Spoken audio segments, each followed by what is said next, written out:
Hello, it's Coffee with June, and today we have a delightful person to talk to, Jed Mescon. We're here at the National Medal of Honor Center in Chattanooga. So with that, I'd like to introduce you to a veteran newscaster. My goodness, he was a host for the Channel 3, Local 3 News, anchor for 28 years, I believe. It was, yes. And now, by the way, thank you for having me. Oh, These yes. cups are really nice. Very nice. And he had a stint for 28 years with the Local 3 News, and then he worked for Erlanger Hospital in marketing and That was a community fun relations. Job. And now, oh my goodness, he's at WGOW. Talk Radio 102.3. It's 102.3 from 6 to 10. And by the way, Ted Turner used to own that station. Okay. That was his first. He was a local guy at one time. Yes, he went to Macaulay. Yeah. So, my grandkids growing up called the station the WGO station. The WGO. The WGO. Our sister station is KZ 106, and we've been there for a long time. A long time. It is a fun job, June. I get in really early, and I love walking in there, and I could wear anything for radio. And working with Jim Reynolds and our producer Natalie Gard. It is so enjoyable. It's just a relaxing place to work. Fun. It's fun. I never thought radio would be this difficult. It's not easy to talk for 4 hours and keep it going. No. In fact, I was on the other end many times interviewed. It's quite different to know which questions to ask. Yeah, you're right. You are right. And we've had you on many times, and when you asked me to be here, I'm honored. So thank you. Thank you. He is known as the man about town. His name is a household name. Everyone knows Jed Mescon. I thought I'd be here a year, and you just like a place. You have a kid, you have a mortgage, and you stay on. And you pull away every morning at like 2:30 or 3 o'clock, and you go, this is a really good life. I have really enjoying living here, and it's been that way for almost 39 years. Well, you started out born in Atlanta. Yeah. What got you up to Chattanooga? I started in radio in Atlanta, and then I went to Arizona State. I came back. I got back into radio, and then I wanted to go into television news. So I was an assignment editor at WXIA in Atlanta, which is a Gannett station. Okay. So that was a huge eye opener for me, and I wanted to become a reporter. So I would volunteer on the weekends to go out and do interviews with the photographers, because they had to go out and get the Saturdays always just quick little stories. So I would always volunteer my time and let me hold the microphone, let me do whatever. And so we put together an audition tape, and then I went from there to Savannah and Charleston, South Carolina, and I came here in '87 as a feature reporter. And it's been it's been a really nice career. Really has. Something that you're well known for is your community relations. How you're out there volunteering. Whether it's the Chattanooga Food Bank or the Bone Center, going on, Humane Christmas. Society. It's you do it all. And plus, I don't say no, so that's my problem. And I don't charge, so I'm really cheap. When you don't charge and you don't say no, they'll call you all the time. Well, on the radio station, he has a great sidekick.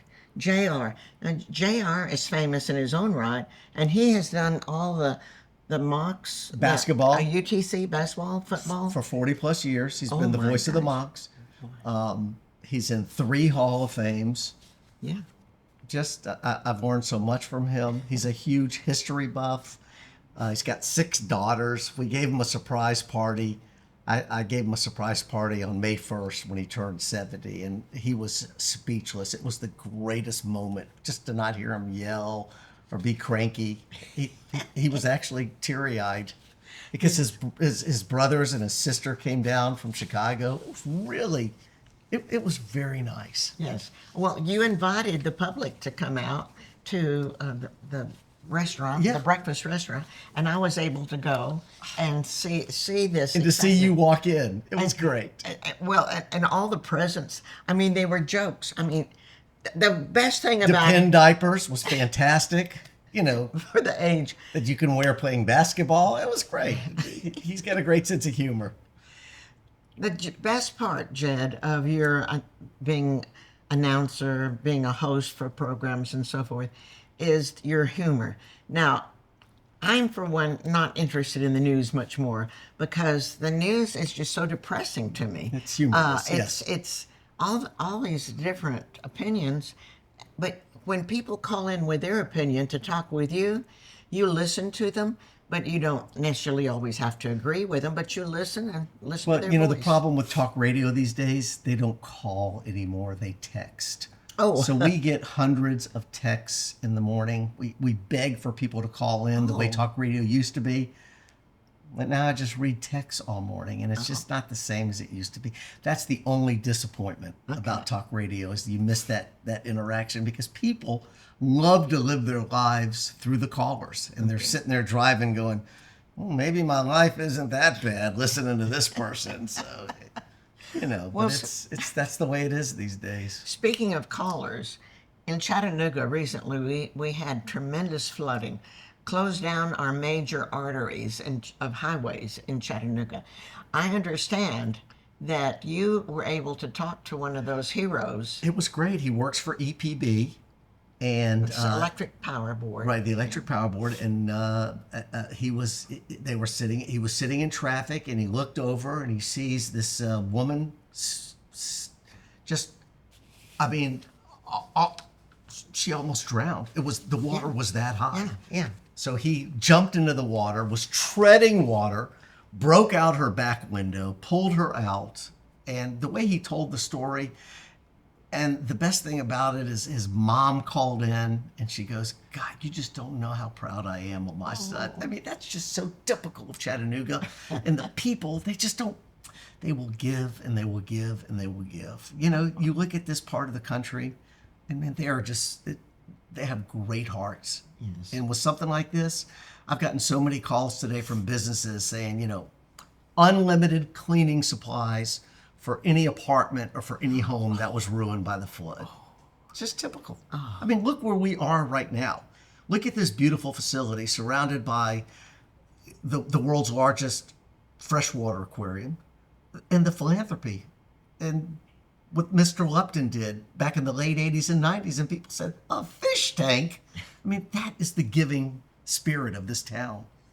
And you know what? People may not have as much as Mr. Lupton had, but wow. They got cleaning products and a lot of them to give And a big heart. and a huge heart. And It's Nuga strong, and that was the best thing to ever come out of a tragedy. The Yes. Fallen Five Always. and Nuga strong. What a brilliant, brilliant slogan. And it's so true. And it never gets old to hear it. And Jed Mescon, please, you're famous in Chattanooga because you're a good listener and because of the volunteering and all the work that you do throughout thank the you. city. But that's what I need we to be like. a better listener. That's what we all like so much is to be with you on the radio as you talk about your beloved Chattanooga. And you keep us informed, not only when people call in because they have heard something on the news or they read something in the paper, then it's current news and you all get to talk about it. And you know what? I mean, these days with so much media, I mean, with thousands of different sources out there, and you know, we learn from the listeners. We've got very smart listeners, quick Googlers who can find information quickly. You know, you can ask anything on the radio a question and somebody will have that answer for it. It's really a great resource. We got some fantastic listeners with. They have good senses of humor too, which is so important. And we laugh. I mean, these people are very creative who are typing these texts while they're listening to the radio. It's a really interesting medium right now. Well, not only are you and JR a brilliant host, but also you can talk about the traffic and the weather. And I do I do like a 5-minute newscast. See, I'll come in I get there like 2 a.m. and it takes me about an hour and 15 minutes to put together a newscast. And it's just a lot of sources that you got to go through and to find out, what would they want to hear. I try to put a little bit of national, international. And, you can take so many national stories and localize them. And so people like that, especially economic, how are the tariffs going to impact your grocery bills? I mean, I can simplify that and make it very local. And it works. I've had some very good people that I've worked with in my career that have helped me be a better writer and more concise and quick. It's got to be very quick because they're hearing it. So it's not like there's a paper or something, they're reading it and they can go back and check. So it's got to be easy to understand and quick. We have, along with me as a trustee for our Medal of Honor, is General Bell. General Bell informed us all that, you've got to talk to Jed Mescon. He is the one everyone in town is talking about and listening to. That is the kindest thing. And B.B. Bell, it's like, really? He's the general? Yeah. Yes, he brags about you all that. He listens to you every morning. So I'm gonna give him a shout out. Okay. But the great thing about this, I've tried to bring back to the way talk radio was for so many years in this town, and it's really the only place where you can call and have your voice heard. Mm-hmm. Politicians all have the number. Newsmakers, they've all got the number. If they would just call. When I get to be 100, you'll have it on the radio that June turned 100. Like Willard Scott used to do. Yeah. As he turns the Smucker's Jam. Yes. Wow. Well, you know what? I just want to let you know that this that the Medal of Honor museum is absolutely it's first class. Yes, it is. And we talk about it a lot. Oh, good. And this coffee shop, I mean, if you have never been here, it's a gem in this city. It really is.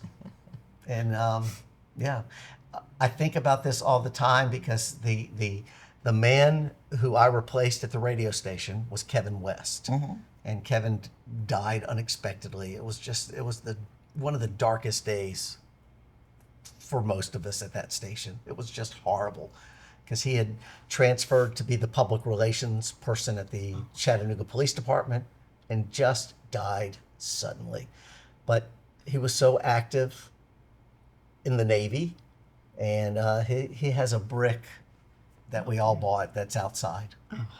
So it's part of your entranceway here at the Medal of Honor Museum. It's beautiful. November the 8th is our next brick, and we have one for Commander Dick Scobie for the Challenger, and we have one. But speaking of that, the coming attractions. We have a space gallery we're creating, and so here's astronaut ice cream for Jed. I would love this. Thank you. It's yours. I wonder how many calories it has. No calories. 150. It's all air. It's all air. Kids love it. Kids love it. The astronauts, when all the astronauts were friends, I said, "Hey, what do you think about it?" Oh, we wish it was cold, it needs to be like ice cream. And I said, but it's freeze dried. Yeah. It's frozen, freeze dried. No, not the same. So they all joked about it. But it is fun. It is. I can't wait to taste that. Children love it. We actually go back to nursery school. Really? You and I do, yes, because my daughter and your granddaughter were in kindergarten and nursery school together. That nursery school. So we actually go back. My daughter's 34. I think your daughter is around that age. I mean, your granddaughter's around that age. But she had the most beautiful hair. Little blonde curls. Oh gosh, she was beautiful. Tell us about your family. How's Phyllis and your children? Phyllis works part-time at the Chattanooga Theater Center. And I'm going to tell you something. A couple of weeks ago, I saw them do SpongeBob SquarePants. Wasn't it great? It rivals anything on Broadway. They could have taken that show and they could have performed on Broadway. They were outstanding. It was, and you know what? The talent is so rich. Yes. It's so good in this city. Local. Volunteers. It's local. These are not paid. These are not professionals. They could be.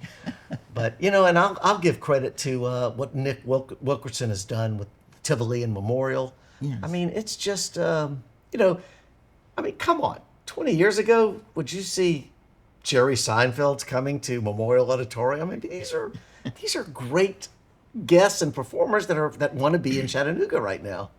Yes, and they fill up this giant auditorium. I mean, what, Chattanooga. Hamilton was here for 3 weeks? Yes. 3 weeks? That's a long time. And we interviewed Neil deGrasse Tyson on the podcast. He was also here and filled up the auditorium with visitors. So my wife worked my wife worked at Chattanooga State with Dr. Catanzaro. And Dr. Catanzaro was like, we need to do something that'll bring people to this campus. And Phyllis goes, Neil deGrasse Tyson, let's get him. Okay. And they got him. And he was at Chattanooga State many years ago. I think 10 plus years ago. And also Michio Kaku was here also. Yeah. So they had them both at Chat State. It was, but wow, what an interesting man. Well, speaking of interesting, so are you. When you listen to 102.3 in the morning, you never know what's next. You never know what's coming up, and it's all with humor. So if news makes you sad, tune in and listen to radio. Yeah. Well, thank you. And I need to mention my daughter lives in Los Angeles. She's married. She's been married for 2 years, and she is a co-producer. I'm so proud of her. She went out there as a page for NBC in the Page program, which is, I think it's in its 90-something year, and she was assigned to work the Tonight Show. So she worked with Jay Leno, and she stayed out there, and I'm very proud of her. I mean, you want to be proud of your kids, but there's just a lot of drive and a lot of enthusiasm. And most importantly, she said, and she will tell any young person, interview skills are the most critical thing that you can have in your life. To learn how to interview and talk to people just one-on-one, it is so vital. Just listen to my dad, I bet she says. And when you're a page, it's fascinating because for the first few weeks, you can meet with anybody in the NBC family that you want to if you're a page, and they have to meet with you. Okay. And she took full advantage of that, and she learned great interview skills. So I learned a lot from her. You don't want to see them grow up, but you definitely learn. You got a lot to learn when you're a dad, when you have a pretty sharp kid in your family. There you go. They said, Dad, you better change here. Well, thank you, Jed Mescon. It's over? Joining with Coffee with June. That was quick. You are wonderful to join us when you are such an important man. You could be doing any number of things, volunteering everywhere. So thank you for this time and making us feel important here because of your presence. I am just thrilled that we're friends, and you are welcome on our show. And it's just an honor to sit across from you. It really is. Thank you, Jed. You are wonderful.